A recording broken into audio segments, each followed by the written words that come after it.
There are 7 things a wise man never says out loud.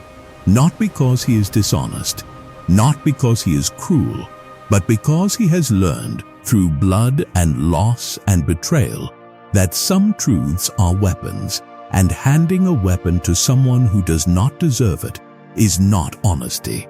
It is self-destruction. Marcus Aurelius ruled an empire that wanted him dead. He sat on a throne surrounded by men who smiled at his face and whispered against his name in the dark. And he survived, not because he was the strongest man in Rome, but because he understood something almost no one understands today. Silence is not weakness. Silence is armor. You have been taught your whole life that honesty is always the answer, that you should say what you feel, that you should open your heart to everyone who asks. That transparency is a virtue. But look around you. Look at how many people were destroyed the moment they revealed too much. Look at how many dreams died the second they were spoken to the wrong person. Look at how many hearts were broken because they trusted someone with a secret that was never meant to leave their chest. The world is not gentle with the open. The world rewards the guarded, the calm, the unreadable. And Marcus Aurelius knew this before any of us were born. He was not born a philosopher. He was born into fire. Rome at that time was not a place of comfort. It was a den of ambition dressed in marble. Every senator wanted power. Every general wanted glory. Every friend was a potential enemy waiting for the right moment. Marcus grew up watching men rise and fall in the same breath. He watched loyalty turn into betrayal overnight. He watched trust become a tool that clever men used to destroy the trusting. And so, slowly, painfully, he built a mind that revealed nothing unless revealing served a purpose. This is the first secret he never told the world. Your pain is not currency for everyone. Most people, when they suffer, want to share it. They want someone to understand. They want comfort. But comfort given to the wrong person becomes ammunition. Marcus wrote to himself in private, in pages no one else was meant to read, about his grief, his doubts, his fear of failing an empire that depended on him. But in public, in front of the Senate, in front of his generals, in front of the men who wanted his throne, nothing, not a flicker, because he understood something brutal and true. The moment people see your wound, some of them will help you heal it, but others will press their finger into it, just to watch you break.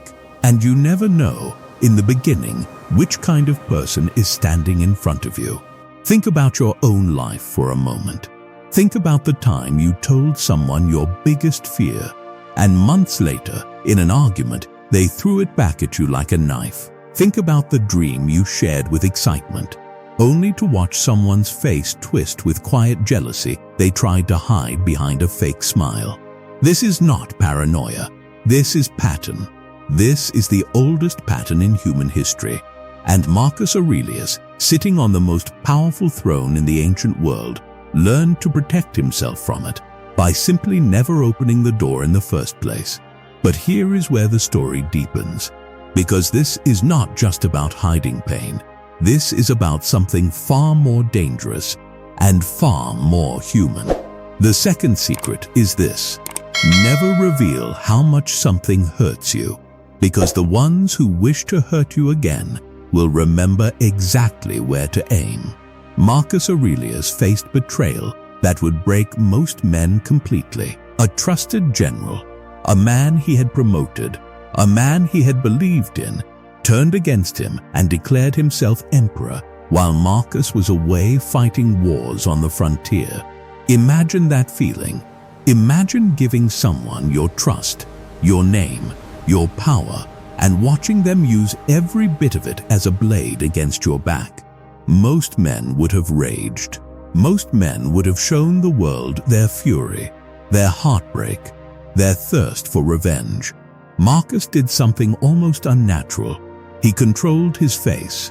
He controlled his words. And when the rebellion collapsed and the traitor was killed by his own men before Marcus even arrived, Marcus showed something even more shocking. He showed mercy to the traitor's family.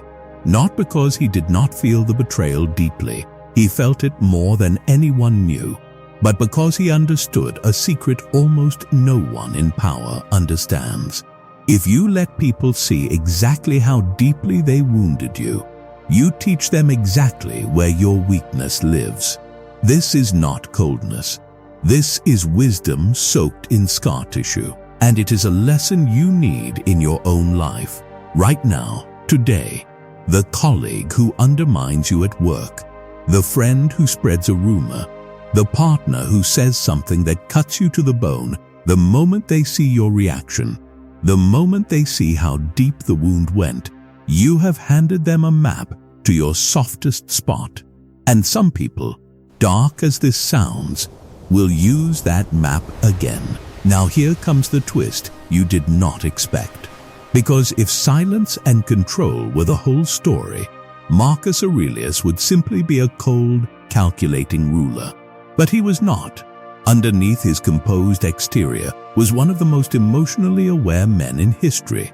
He wrote constantly about kindness, about compassion, about the shared struggle of every human being. So how do these two things exist together? How can a man protect his emotions from the world while still being deeply, genuinely human? This is the third secret, and it is the one that changes everything. Marcus never confused privacy with dishonesty. He believed that protecting your inner world is not the same as lying to people. You can be kind without being an open book. You can be generous without exposing every vulnerability. You can love deeply while still choosing, carefully, who earns access to your deepest thoughts. Most people think there are only two options. Either you are fully open, sharing everything, or you are closed off and cold. Marcus Aurelius proved there is a third path, a path where your heart stays warm, but your mind stays guarded, where you give people your presence, your effort, your loyalty, without giving them the blueprint to break you. Think about how different your life would feel if you lived this way. Think about how much energy you waste explaining yourself to people who never intended to understand you in the first place. Think about how many times you tried to justify your choices to someone whose mind was already closed. Marcus never wasted his breath convincing people who were not ready to be convinced. This is the fourth secret. Silence is often more powerful than explanation. When people accused him, when senators whispered against his decisions, when critics questioned his judgment, he rarely defended himself with long speeches. He let his actions answer instead. Because here is a truth that will sting a little. The people who truly know you do not need your explanation. And the people who choose not to know you will not believe your explanation anyway. So who exactly are you performing for? This single realization can free you from years of unnecessary suffering. How much of your pain right now comes from trying to prove yourself to people who never planned to see you clearly? How many arguments have you fought, not because you needed to win, but because you needed someone to finally understand you? Marcus Aurelius stopped needing that. He stopped feeding his energy into people who were never going to change their perception of him. And this brings something almost frightening into focus. The moment you stop explaining yourself, you take back a power you didn't even realize you had given away. Now let us go somewhere darker, somewhere most philosophy channels are afraid to go. The fifth secret is about ambition, and it is the one that most people, if they are honest with themselves, will feel like a blade in the chest. Marcus Aurelius never revealed the full weight of his ambition, because ambition, once seen clearly by others, invites resistance. Every person who has ever tried to rise, to build something, to become something greater than what they were born into, has felt this. The moment people sense how badly you want something, some of them will try to stop you, not because they hate you, Sometimes because your rising reminds them of everything they were too afraid to attempt. Jealousy does not always wear the face of an enemy. Sometimes it wears the face of a friend who suddenly stops celebrating your wins. Marcus understood that revealing the full scale of your desire, your goals, your hunger for something better, often invites sabotage disguised as concern, disguised as advice, disguised as love. So he moved differently. He let his actions build momentum quietly. He let his results speak louder than his intentions ever could. This does not mean you should trust no one with your dreams. It means you should be extremely careful about who earns the right to know how far you intend to go. Because some people will only support the version of you that stays small enough to make them comfortable. Sit with that for a moment. How many people in your life only like you when you are struggling, but grow strangely distant the moment you start succeeding? This is not your imagination. This is one of the oldest wounds in human relationships, and Marcus Aurelius, even as an emperor, was not immune to it. He simply learned to protect his ambition the way a mother protects a newborn, hidden, guarded, nurtured quietly until it was strong enough to survive exposure. The sixth secret is even harder to accept because it touches something almost sacred to most people. Marcus never revealed his full doubts about the people closest to him, even when those doubts were justified. This sounds contradictory at first. Wasn't he a man of truth? Wasn't he devoted to honesty in his private writings? Yes, but there is a difference between being honest with yourself and being reckless with others. Marcus privately understood which of his advisors were loyal out of genuine devotion, and which were loyal simply because his power benefited them. He knew, deep down, who would abandon him the moment his throne was threatened. But he did not announce this knowledge.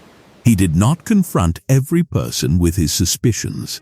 Instead, he watched, he observed, he gave people the space to reveal themselves through their actions over time, rather than accusing them prematurely and creating enemies out of people who might have remained loyal if left unchallenged.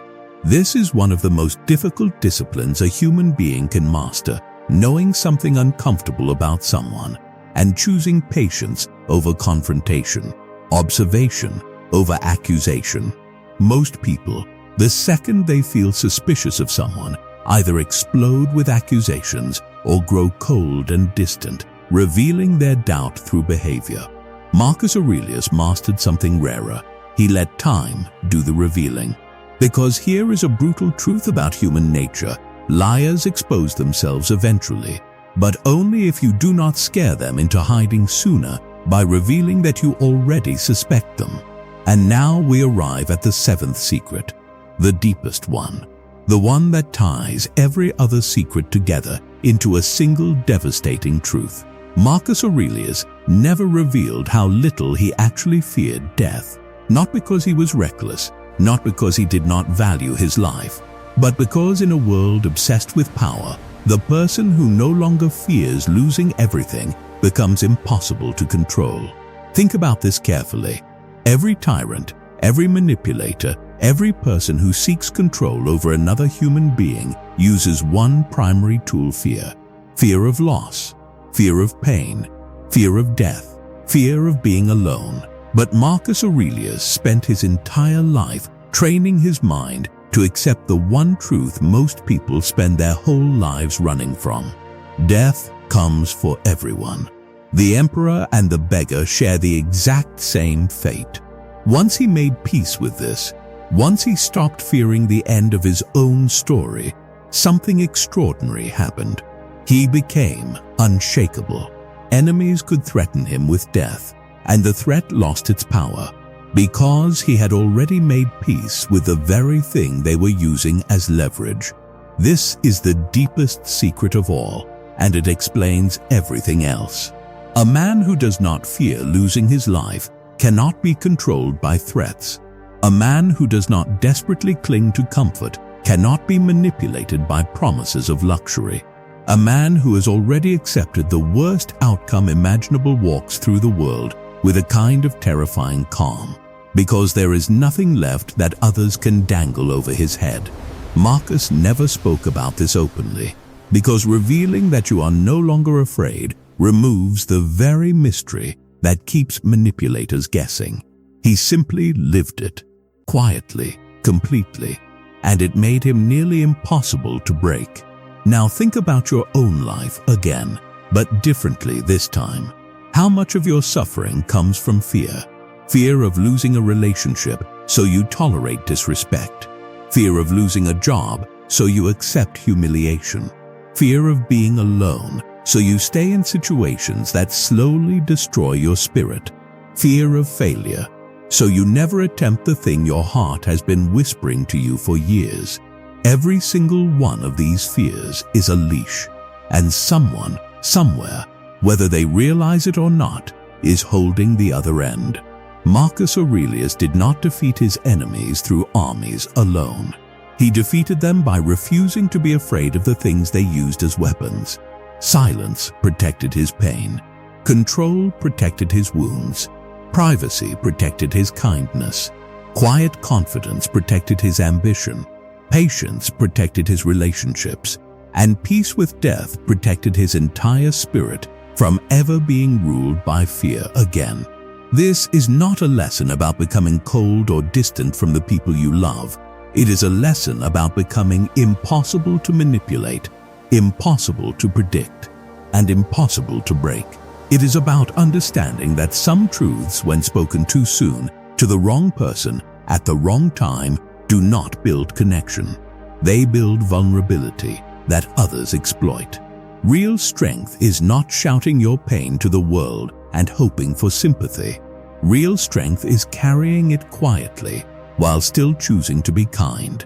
Real power is not proving your ambition to everyone who doubts you. It is building it silently until doubt becomes irrelevant. Real freedom is not being fearless in a reckless, careless way. It is making peace with the worst outcome so that no one can ever threaten you with it again. So here is the final truth, the one Marcus Aurelius carried with him until his last breath on a cold battlefield far from Rome, surrounded not by comfort but by duty. The world will always try to pull secrets out of you. It will use kindness, curiosity, even love to get you to reveal the parts of yourself that should remain protected. But you do not owe everyone access to your depths. You do not owe explanations to people who were never going to understand. You do not owe your ambition to those who only love the smaller version of you. And you certainly do not owe your fears to anyone who might use them as chains. Guard your pain like it is sacred, because it is. Guard your ambition like it is fragile, because in its early stages, it is. Guard your doubts about others until time proves you right or wrong. And above all, make peace with the one fear that controls every other fear, the fear of losing everything. Because the moment you stop being afraid of that, you stop being controllable. You become the calm in every storm, the silence in every accusation, the steadiness in every betrayal. You become, in your own way, exactly what Marcus Aurelius became. Not untouchable, not emotionless, but finally, completely free. Remember this the next time you feel the urge to explain yourself to someone who has already decided not to understand you. Remember this the next time you want to shout your dreams to a room full of people who are quietly hoping you fail. Remember this the next time fear tries to convince you that silence is weakness. It is not. Silence, chosen wisely, is the loudest form of power a human being can possess. And the moment you master it, no one, absolutely no one, can ever use your own heart as a weapon against you again.